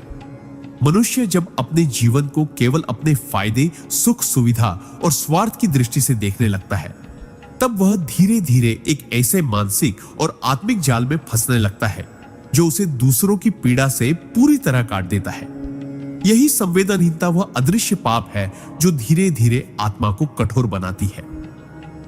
परमहंस योगानंद कहते हैं कि आत्मा की असली शक्ति करुणा में है, और जब यह करुणा मरने लगती है, तब पाप जन्म लेने लगता है। जब कोई व्यक्ति यह देखता है कि कोई दुखी है, असहाय है, अन्याय सह रहा है, लेकिन फिर भी वह मुड़कर नहीं देखता, क्योंकि उसे उससे कोई मतलब नहीं, तब वह निष्क्रिय होकर भी एक भारी पाप का बोझ अपने ऊपर ले रहा होता है। मुझे क्या लेना देना, मेरे पास समय नहीं है, हर कोई अपनी किस्मत लेकर आया है। ये विचार आत्मा को धीरे धीरे निर्जीव बना देते हैं। जीवन केवल स्वयं के लिए नहीं है, हम सब ब्रह्मांड के एक दूसरे से जुड़े हुए कण हैं। जब तुम किसी और के दुहक को नजरअंदाज करते हो, तो दरअसल तुम अपने भीतर के प्रकाश को नजरअंदाज करते हो, और यही वह अंधकार है जो हर दिन पाप के घड़े को थोड़ा और भर देता है, जब तक कि वह इतना भारी न हो जाए कि तुम्हारा अपना जीवन ही उस बोझ से चकनाचूर न हो जाए। इसलिए यदि तुम जीवित आत्मा हो, तो दूसरों के दुहक को महसूस करो, वरना तुम्हारी चुप्पी ही तुम्हारे पतन की पहली सीढ़ी बन जाएगी। सिद्धांत 29। पाप का घड़ा तब भी भरता है जब व्यक्ति कृतज्ञ हो जाता है और अपने जीवन में आए हुए शुभ कर्मों, संबंधों और अवसरों को नजरअंदाज करता है। कृतज्ञता केवल एक भावना नहीं है, यह आत्मा की विनम्रता का प्रमाण है। जब कोई व्यक्ति यह मानने लगता है कि जो कुछ भी उसे मिला है, स्वास्थ्य, परिवार, शिक्षा, अवसर, सहायता, वह सब केवल उसकी मेहनत या चतुराई का परिणाम है, तब वह धीरे धीरे अहंकार की उस भूमि में प्रवेश करता है जहां कृतज्ञता के लिए कोई स्थान नहीं रहता। परमहंस योगानंद कहते हैं कि जब आत्मा कृतज्ञ होना भूल जाती है, तब वह पाप की ओर बढ़ने लगती है, क्योंकि वह उस शक्ति को नकार देती है जो उसे संचालित कर रही है। जो माता पिता ने किया, जो गुरु ने सिखाया, जो मित्रों ने सहारा दिया, जो ईश्वर ने अनदेखे रूप से बचाया, इन सब का जब कोई मूल्य नहीं रहता, तब मनुष्य संबंधों का दोहन करता है, अवसरों का अपमान करता है और सहायता को अपना अधिकार मान बैठता है। यही भाव धीरे धीरे आत्मा को सूखा बना देता है, और यह सूखापन ही पाप के बीज को पोषण देता है। जब जीवन में कृतज्ञता नहीं होती, तब मन में असंतोष, शिकायत और लालच जन्म लेते हैं, और यही वे शक्तियां हैं जो पाप के घड़े को दिन रात भरती है। अंततः जब वह घड़ा फूटता है, तो व्यक्ति के पास सब कुछ होते हुए भी कुछ नहीं बचता, क्योंकि उसने उन सभी हाथों को खो दिया होता है जिन्होंने उसे समय पर उठाया था।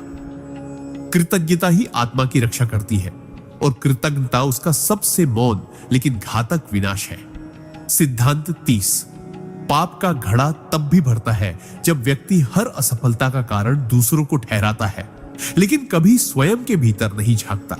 जब जीवन में कठिनाई आती है, रिश्ते बिगड़ते हैं, धन घटता है या सम्मान खोता है, तो सामान्य प्रवृत्ति यह होती है कि हम कारण बाहर ढूंढते हैं।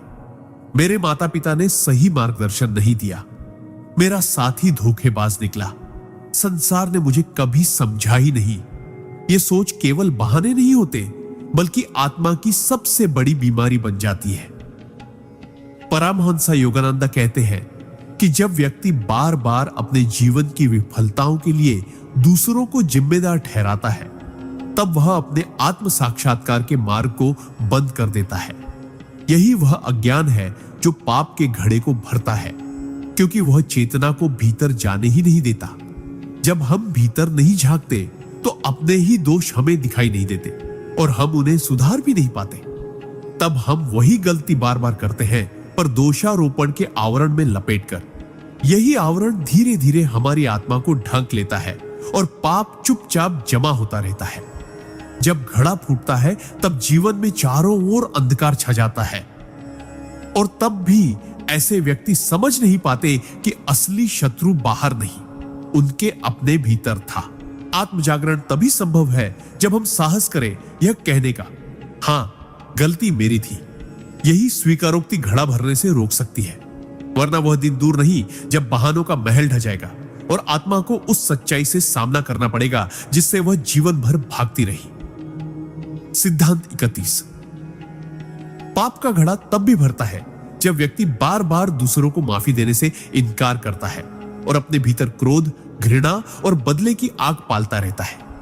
माफ करना आत्मा की सबसे पवित्र शक्ति है, और जब कोई व्यक्ति इसे छोड़ देता है तब वह अपने भीतर धीरे धीरे एक ऐसे ज्वालामुखी को जन्म देता है जो न केवल उसे भीतर से जला देता है, बल्कि उसकी चेतना को भी दूषित कर देता है।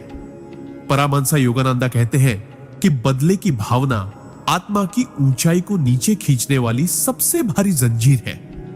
जब व्यक्ति किसी के द्वारा किए गए अन्याय को भूलने के बजाय दिन रात उसी घाव को कुरेदता है, उसी व्यक्ति को दोष देता है, उसी परिस्थिति को कोसता है, तब वह खुद अपने भीतर की शांति का हनन करता है। उसे लगता है कि वह सही है, और शायद है भी, लेकिन यह सही होना आत्मा को मुक्त नहीं करता, बल्कि एक बंदी बना देता है। हर बार जब हम माफ करने की बजाय बदला सोचते हैं, तब हमारे भीतर का पवित्र स्थान एक और काले धब्बे से भर जाता है, और यही धब्बे पाप के घड़े में गिरने वाली अग्निबूंद की तरह होते हैं।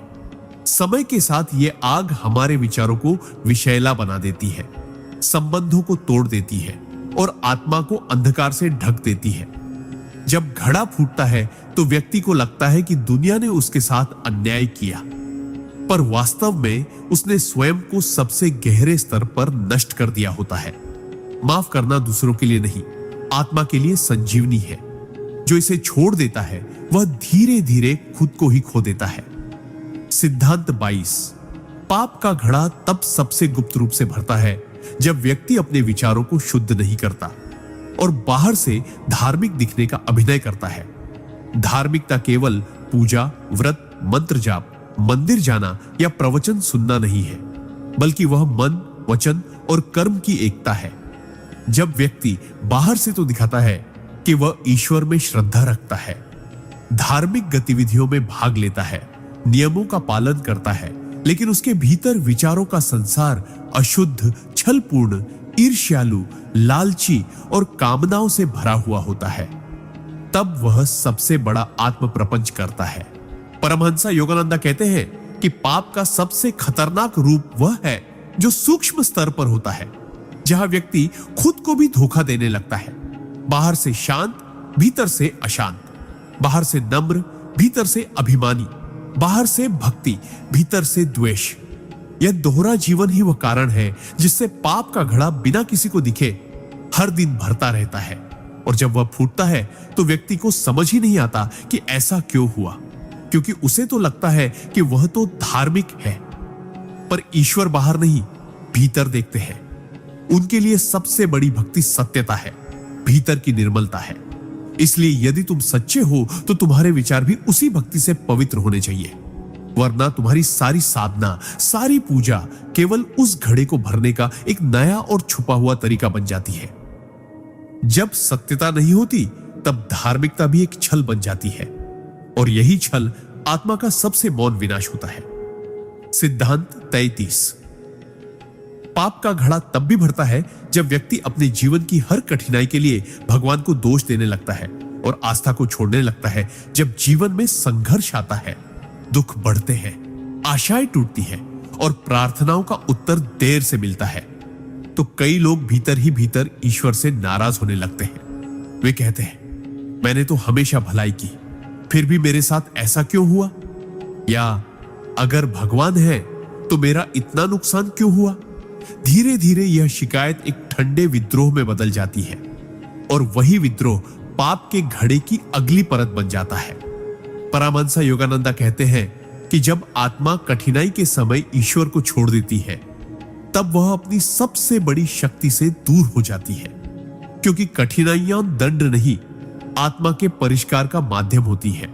लेकिन जब हम हर पीड़ा को सजा समझ लेते हैं और अपने भीतर सुधार के बजाय ईश्वर पर दोष मढ़ते हैं, तो हम भीतर ही भीतर एक ऐसा विष पनप पाते हैं जो न आस्था को रहने देता है, न शांति को। यही अंदर का टूटना पाप के घड़े को तेजी से भरता है, क्योंकि अब व्यक्ति खुद को पीड़ित मानकर हर गलत कर्म को सही ठहराने लगता है। और जब यह घड़ा फूटता है तो व्यक्ति न धर्म में रह पाता है, न संसार में। एक खालीपन, एक हताशा और एक टूटे हुए विश्वास के साथ भटकता रहता है। इसलिए जो भी हो, आस्था को मत छोड़ो। भगवान को दोष देने से पहले यह देखो कि क्या उन्होंने तुम्हें वो सब नहीं दिया जो तुम्हें अब तक संभालता रहा। जो आस्था में डटे रहते हैं वे ही घड़ा फूटने से पहले चेत जाते हैं, और जो छोड़ देते हैं उनके लिए वह टूटन अंतिम विनाश बन जाती है। सिद्धांत 34। पाप का घड़ा तब भी भरता है जब व्यक्ति दूसरों को बदलने की कोशिश में इतना व्यस्त हो जाता है कि खुद को सुधारने का समय ही नहीं देता।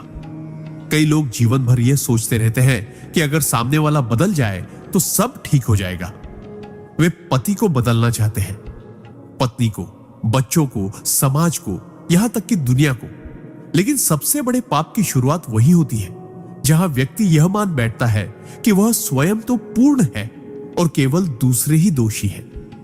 परमहंस योगानंदा कहते हैं कि जब ध्यान बाहर केंद्रित हो जाता है तो आत्मा का भीतर से जुड़ाव टूटने लगता है।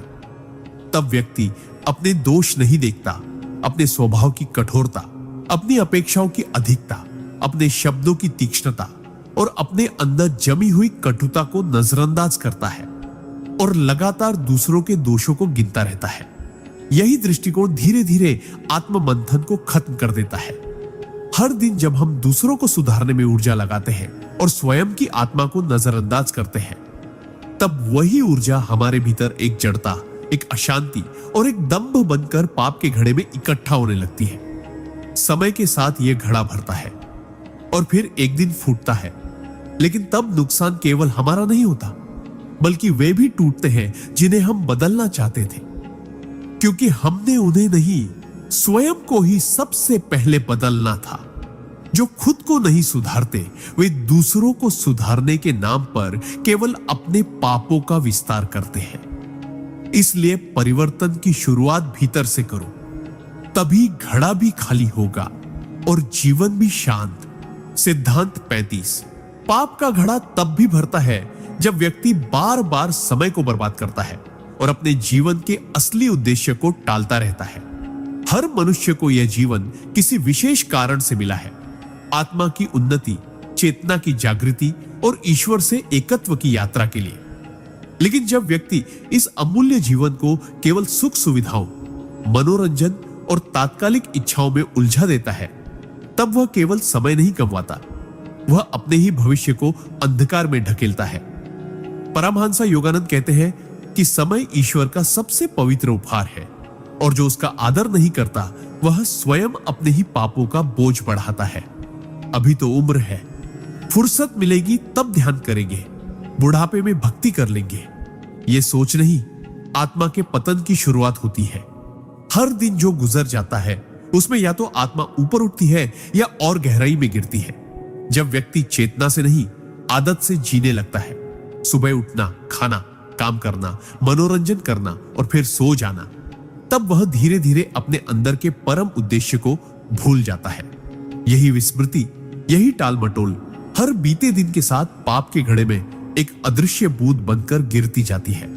और जब घड़ा फूटता है तब व्यक्ति के पास पछताने के अलावा कुछ नहीं बचता, क्योंकि जो समय उसने गंवाया वह लौटता नहीं, और जो आत्मा उसने दबाई वह अब उसे पुकारना बंद कर देती है। इसीलिए चेतो, जीवन का हर क्षण एक अवसर है मुक्ति की ओर बढ़ने का। अगर तुम उसे व्यर्थ करोगे तो वह मौन होकर तुम्हारे ही पतन का कारण बन जाएगा। सिद्धांत 36। पाप का घड़ा तब भी भरता है जब व्यक्ति अपने अंदर की आवाज को बार बार नजरअंदाज करता है और समाज की राय को ईश्वर से ऊपर मानने लगता है। हर आत्मा के भीतर एक दिव्य आवाज होती है जिसे हम अंतःकरण या अंतरात्मा कहते हैं। यह वही आवाज है जो हमें चुपचाप बताती है कि क्या सही है और क्या नहीं। लेकिन जैसे जैसे व्यक्ति समाज की मान्यताओं, परंपराओं, भीड़ की सोच और दूसरों के फैसलों के पीछे भागता है, वह धीरे धीरे अपनी उस सच्ची आवाज को सुनना बंद कर देता है। परमहंस योगानंद कहते हैं कि आत्मा को कभी किसी बाहरी गुरु की जरूरत नहीं होती जब तक वह अपने भीतर के ईश्वर से जुड़ी हो। लेकिन जब वह भीतर की बातों को छोड़कर बाहर की राय को सत्य मानने लगती है, तब चेतना कुंद होने लगती है, विवेक कमजोर होने लगता है और निर्णय केवल दिखावे, डर या स्वार्थ के आधार पर ली जाने लगते हैं। यह आत्मघात का पहला चरण होता है, क्योंकि तब व्यक्ति अपने जीवन की बागडोर उन हाथों में दे देता है जो कभी उसकी आत्मा को नहीं जानते थे।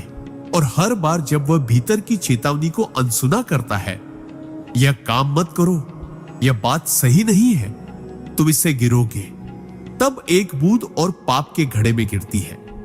धीरे धीरे वह आवाज इतनी धीमी हो जाती है कि व्यक्ति को लगता है अब वह स्वतंत्र है, जबकि असल में वह भ्रम के सबसे गहरे अंधकार में डूब चुका होता है। जब घड़ा फूटता है तो बाहर से कुछ नहीं बदलता, पर भीतर का सब कुछ समाप्त हो चुका होता है। इसलिए समाज से डरने से पहले अपनी आत्मा से डरना सीखो, क्योंकि जब तुम भीतर से कट जाते हो तब तुम हर पाप के लिए पूरी तरह खुल जाते हो। सिद्धांत 37। पाप का घड़ा तब भी भरता है जब व्यक्ति दिखावे की दुनिया में इतना उलझ जाता है कि वह सत्य की खोज छोड़ देता है और केवल दिखने के लिए जीने लगता है। आज का युग सोशल मीडिया, दिखावा, नाम, छवि और बाहरी सफलता का युग है। लोग ये सोचते हैं कि मैं क्या हूं से ज्यादा महत्वपूर्ण है मैं दूसरों को कैसा दिखता हूं। जब इंसान इस दिखावे के संसार में फंस जाता है तो उसकी प्राथमिकता केवल यह बन जाती है कि वह कैसा दिखाई दे रहा है, भले ही भीतर कितना भी खोखला क्यों ना हो। परमहंस योगानंद कहते हैं कि जब व्यक्ति आत्मा की सच्चाई को छोड़कर समाज की सराहना पाने के पीछे भागता है, तब वह हर दिन थोड़ा थोड़ा करके अपने भीतर के सत्य को मारता है।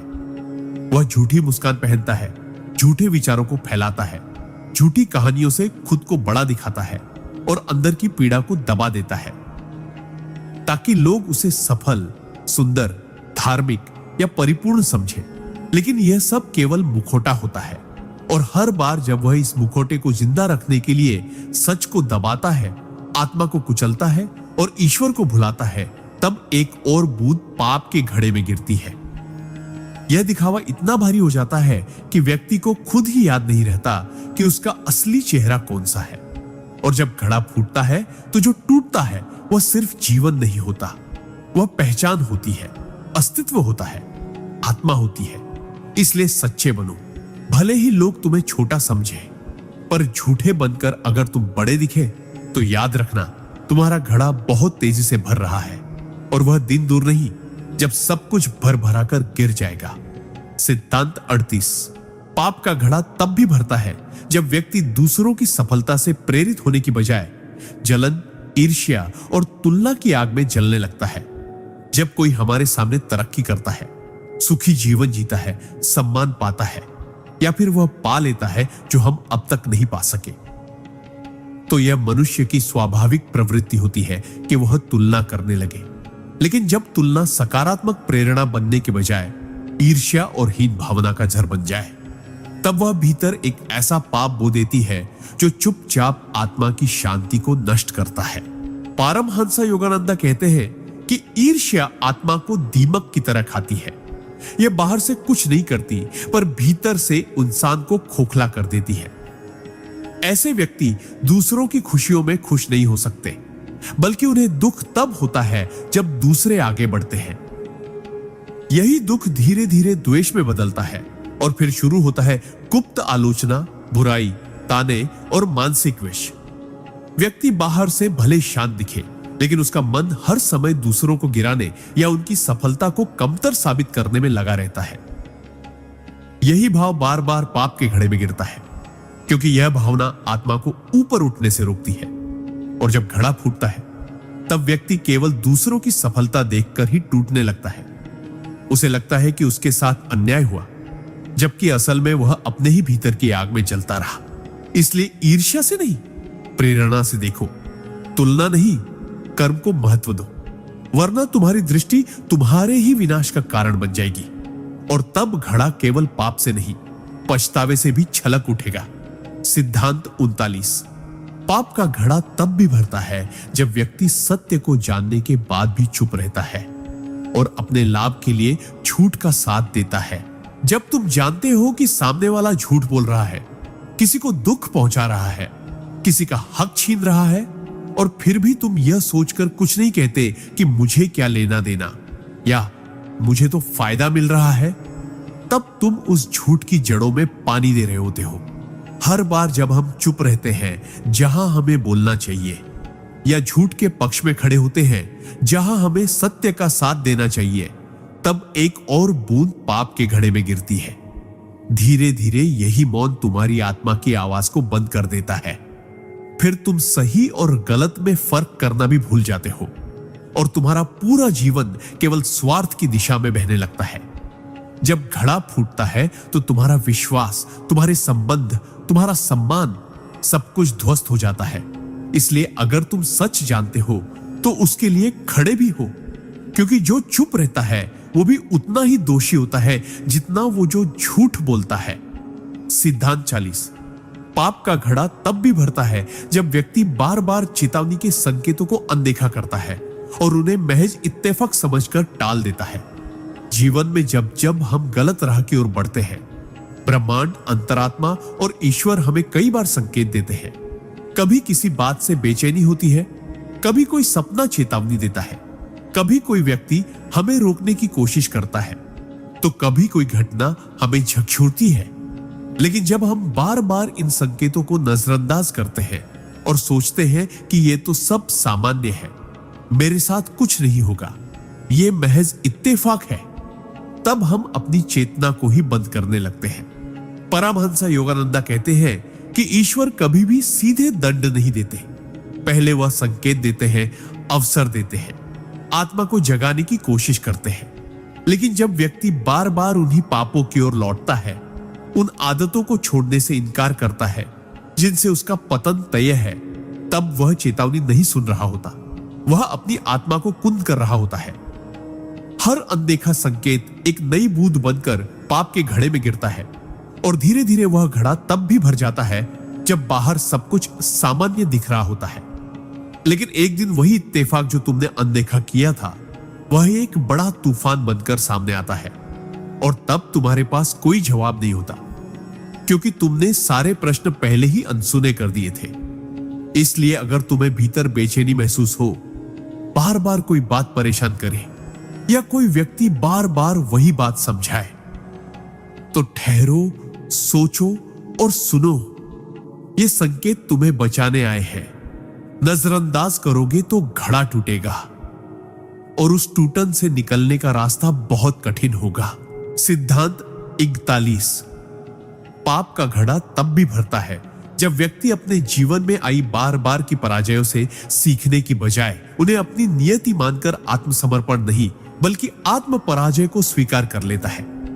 हर मनुष्य को जीवन में कई बार गिरना पड़ता है, संबंध टूटते हैं, व्यापार डूबते हैं, सपना बिखरता है, मेहनत बेकार जाती है। लेकिन इन सब के बीच ब्रह्मांड एक बात हमेशा पूछता है, क्या अब भी तुम उठोगे? परमहंस योगानंद कहते हैं कि पराजय कभी अंत नहीं होती, वह आत्मा को परखने का एक साधन है। लेकिन जब व्यक्ति हार से टूटकर बैठ जाता है, जीवन से उम्मीद छोड़ देता है और कहने लगता है मेरे साथ तो हमेशा ऐसा ही होता है, शायद मेरी किस्मत ही खराब है। तब वह भीतर ही भीतर एक ऐसे अंधेरे को जन्म देता है जो उसे अपने ही प्रकाश से काट देता है। धीरे धीरे वह खुद को दोषी मानने लगता है, फिर दुनिया को, फिर ईश्वर को। वह जीवन को एक सज्जा समझने लगता है और कर्म करना छोड़ देता है।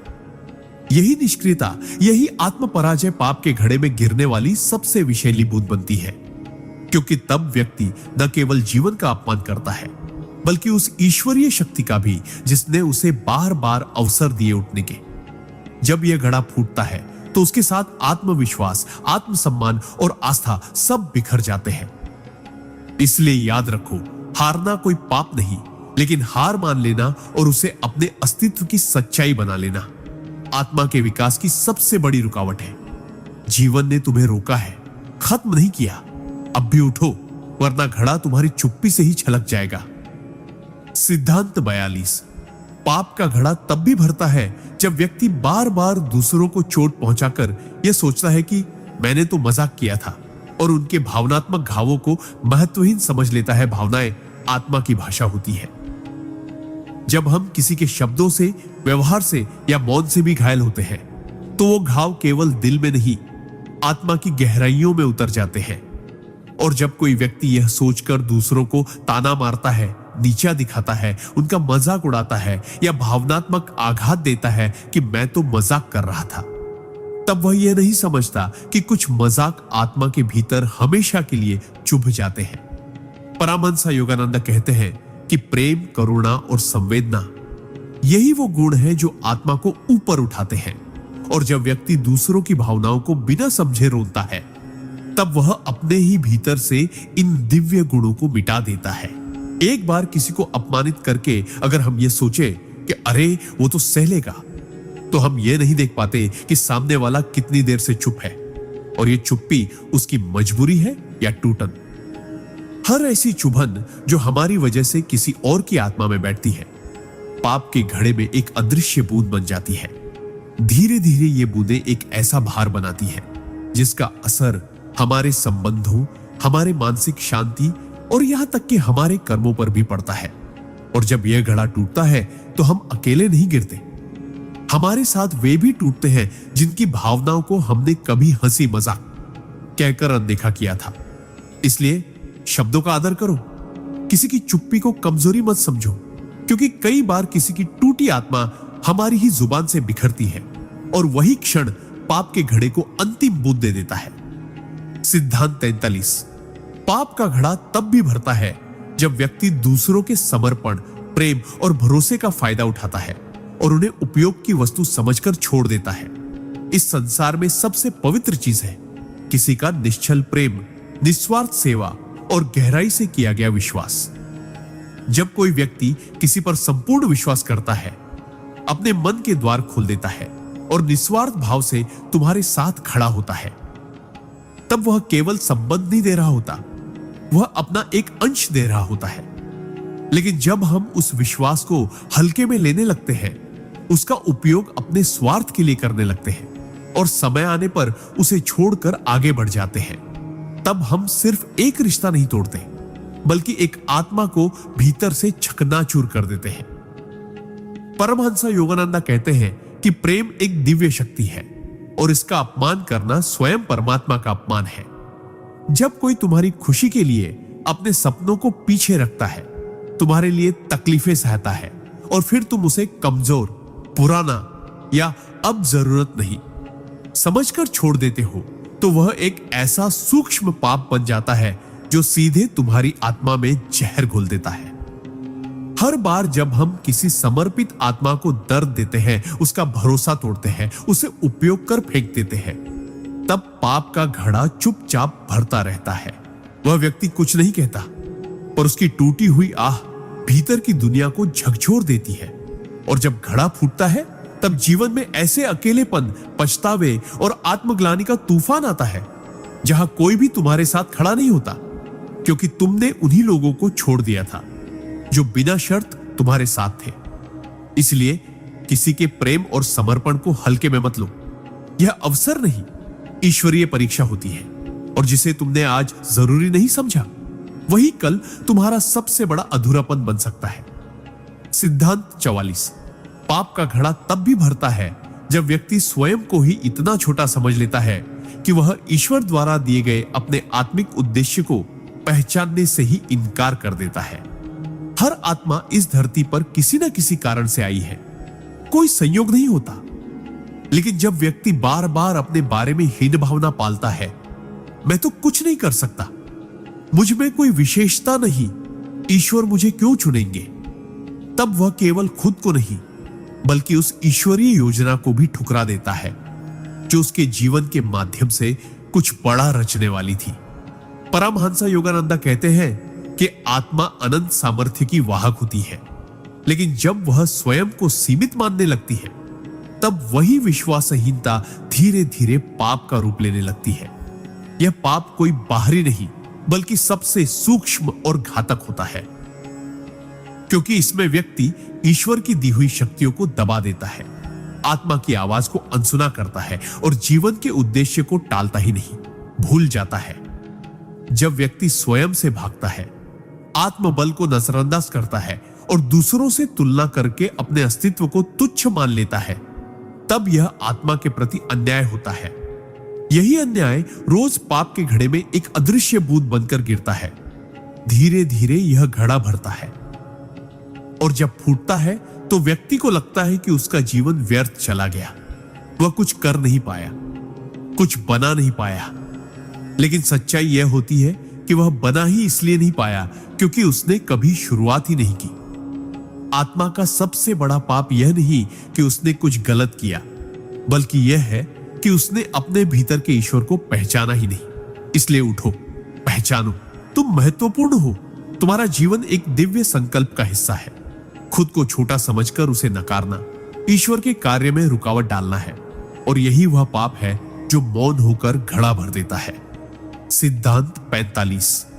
पाप का घड़ा तब भी भरता है जब व्यक्ति बार बार झूठे वादे करता है, उम्मीदें जगाता है, लेकिन निभाने का कोई इरादा ही नहीं रखता। हर वादा केवल शब्द नहीं होता, वह एक आत्मिक करार होता है, एक भावनात्मक पुल जिसे दो आत्माएं मिलकर बनाती हैं। जब कोई व्यक्ति बार बार किसी को यह कहता है कि मैं तुम्हारे साथ हूं, मैं यह जरूर करूंगा, तुम मुझ पर भरोसा करो, और फिर जब समय आता है तो वह पीछे हट जाता है बिना कोई जवाब दिए, बिना कोई स्पष्टीकरण, तब वह केवल संबंध नहीं तोड़ता, वह उस व्यक्ति की आत्मा में एक दरार छोड़ जाता है। परमहंस योगानंद कहते हैं कि झूठे वादे आत्मा के लिए धीमाचार होते हैं, जो दूसरों का विश्वास ही नहीं तोड़ते बल्कि खुद के भीतर की सच्चाई को भी कमजोर करते हैं। जब हम वादे करते हैं तो ब्रह्मांड हमारे भीतर उस शक्ति को जागृत करता है जिससे हम उसे निभा सके, लेकिन जब हम उसे निभाने का इरादा ही नहीं रखते तब हम उस शक्ति का अपमान करते हैं। बार बार की गई यह आदत, चाहे वो छोटे छोटे वादे हो या बड़े जीवन बदलने वाले वचन, हर बार पाप के घड़े में एक बूंद बनकर गिरती है। और सबसे खतरनाक बात यह होती है कि ऐसे व्यक्ति खुद को स्मार्ट, प्रैक्टिकल या इमोशनली सेफ समझते हैं, जबकि असल में वे आत्मा को सबसे गहरे स्तर पर खोखला कर रहे होते हैं। जब घड़ा फूटता है तो केवल उनका नहीं, कई अन्य लोगों का विश्वास मर जाता है, और तब जीवन में चारों ओर टूटे हुए पुल, अधूरी बातें और अधजले रिश्ते ही रह जाते हैं। इसीलिए वचन दो तो सोच कर दो, और अगर दिया है तो पूरे जीवन भी लगाना पड़े। निभाओ, क्योंकि हर अधूरा वादा केवल शब्द नहीं, एक और अदृश्य पाप होता है जो घड़ा भरने के लिए पर्याप्त होता है। सिद्धांत 46। पाप का घड़ा तब भी भरता है जब व्यक्ति बार बार उन कामों को टालता है जिन्हें वह जानता है कि करना उसके आत्मिक उत्थान के लिए आवश्यक है। हर दिन, हर क्षण आत्मा हमें भीतर से पुकारती है, ध्यान कर लो, प्रार्थना कर लो, आज सत्संग सुन लो, थोड़ी देर एकांत में बैठो, यह पुस्तक पढ़ो जो तुम्हें अंदर से बदल सकती है। लेकिन हम क्या करते हैं? हम कहते हैं कल से शुरू करूंगा, थोड़ा समय नहीं है, अभी मूड नहीं है, अब नहीं तो बाद में कर लूंगा। और यही बाद में का भ्रम आत्मा को सबसे ज्यादा नुकसान देता है। परमहंस योगानंद ने स्पष्ट कहा है कि आत्मा की पुकार को बार बार अनसुना करना, ईश्वर द्वारा दिए गए अवसरों को लात मारना है। जब तुम बार बार टालते हो, आत्मचिंतन, साधना, सच्चे कर्म, क्षमा मांगना, सच्चाई को स्वीकारना, तो तुम पाप नहीं कर रहे हो, लेकिन पाप के घड़े में एक एक करके अदृश्य बूंदें जरूर गिरा रहे हो। ये वे पाप होते हैं जिन्हें कोई देख नहीं पाता, लेकिन ब्रह्मांड गिनता है। हर टाली गई साधना एक अवसर की हत्या है। हर छोड़ा गया सत्संग एक ज्योति के बुझने जैसा है। जब यह टालमटोल आदत बन जाती है तो आत्मा सुस्त हो जाती है और धीरे धीरे हम वही बन जाते हैं जो हम कभी नहीं बनना चाहते थे। फिर एक दिन जब जीवन में तूफान आता है और घड़ा फूटता है, तब हम कहते हैं, काश मैंने पहले शुरू किया होता, काश मैंने ध्यान दिया होता। लेकिन तब बहुत देर हो चुकी होती है। इसलिए याद रखो, जो जरूरी है उसे आज और अभी करो।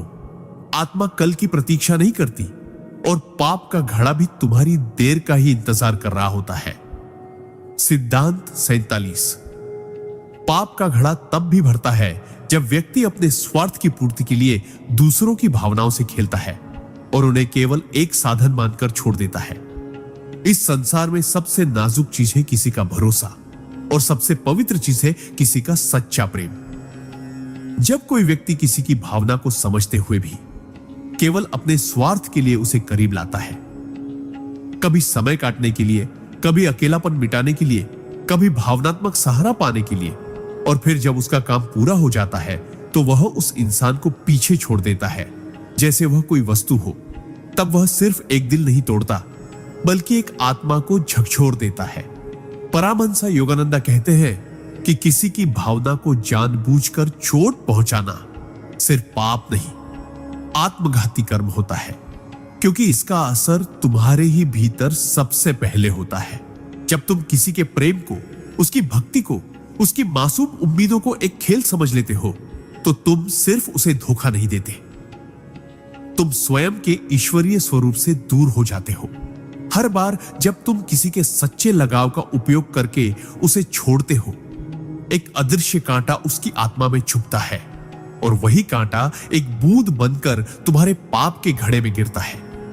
बाहर भले सब सामान्य दिखे, पर उस व्यक्ति की तड़प, उसकी चुप रातें और उसकी टूटी प्रार्थनाएं ब्रह्मांड में एक कंपन छोड़ जाती है और वह कंपन लौटती है कई गुना बनकर। जब घड़ा फूटता है तो तुम्हें ना प्रेम मिलता है, ना शांति, ना भरोसा, क्योंकि तुमने जहां भी भावनाएं देखी वहां लाभ ढूंढा, जहां भी समर्पण देखा वहां अवसर देखा।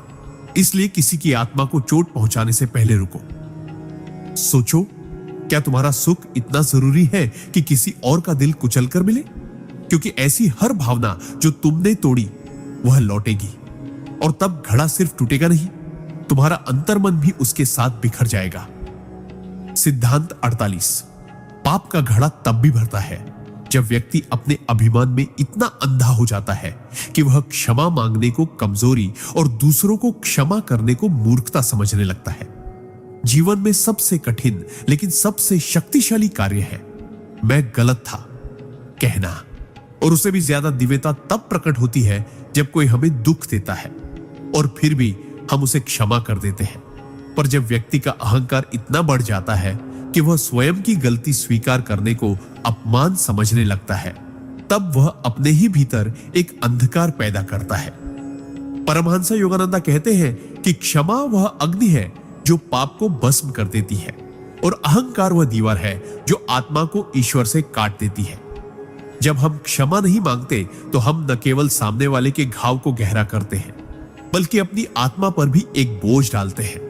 और जब हम दूसरों की गलतियों को पकड़कर रखते हैं, उन्हें बार बार कोसते हैं और यह मान लेते हैं कि मैं क्यों माफ करूं, स्विगल हमारे भीतर एक कठोरता जन्म लेती है जो प्रेम, करुणा और आत्मिक शांति को धीरे धीरे निगल जाती है।